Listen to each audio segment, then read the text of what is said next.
This is the Chicago building that stores billions of dollars in cash. But what is the history of the Federal Reserve Bank of Chicago? And how does the central banking system even work? Well, let's take a look inside. Federal Reserve is the bank of banks. What we do is we supply and hold money for other banks, and then we distribute it as needed. This building was originally constructed in 1922 in the neoclassical style at 15 stories tall, plus additional stories and later renovations. However, the Great Hall inside is 4 stories tall. This is the original part of the building, and originally people were allowed to come in and purchase bank securities at the discount window. The 12 columns that surround it represent the 12 districts that make up the Federal Reserve System. What I like to say is there's a law enforcement unit here. There's sworn police officers that protect the Federal Reserve, but there's also medieval characters, and those are the secondary protection. Traditionally in Greek mythology, they were representing strength and protection, the treasures. It was the 1920s,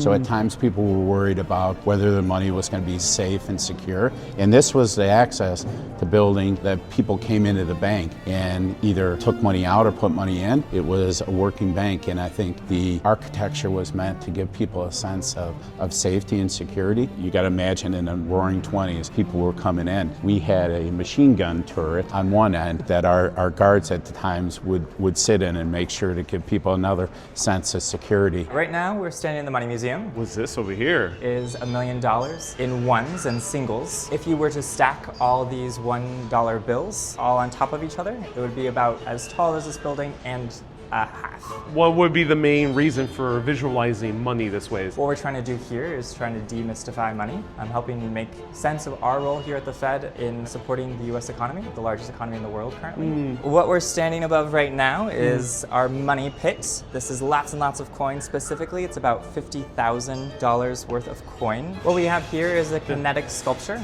Art is a great way and tool to explain complicated subjects. So we're talking about the life cycle of the bill. It starts at the Bureau of Engraving and Printing and moving up into the system. And then once it reaches us, then it goes out into those banks. Then it moves through the economy. Once it moves through its life cycle, it comes back to the Fed, and either it gets shredded or it gets put back into circulation. So this is the original entrance of the 1922 building. If you could imagine, at the time, there was 4 separate buildings here that were taken down. It looks like a smaller building embedded into a larger building. Was that done on purpose? The idea is that architecture was based on like a front porch almost in the Greek and the Roman times, that this was kind of marked as your entrance and that it felt like it welcomed you in. That was a fascinating look inside. The Money Museum is open to the public, so highly recommend checking it out next time you're in Chicago. Stay financially stable, my friends.